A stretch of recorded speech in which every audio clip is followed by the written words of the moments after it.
Rəbbindir yeryüzü və orada mövcud olanlar, dünya və orada yaşayanlar.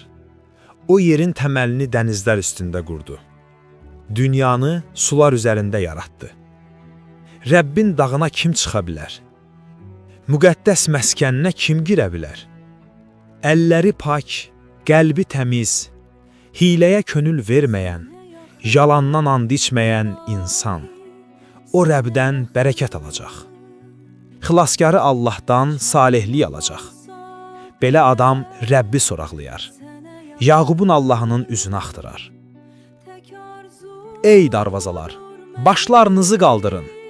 Ey qədim qapılar, açılın. Əzəmətli padşah içəri daxil olsun. Bu əzəmətli padşah kimdir?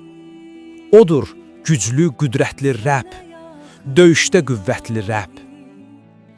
Ey darvazalar, başlarınızı qaldırın. Ey qədim qapılar, açılın. Əzəmətli padşah içəri daxil olsun. Bu əzəmətli padşah kimdir? Ordular Rəbbi. Odur əzəmətli padşah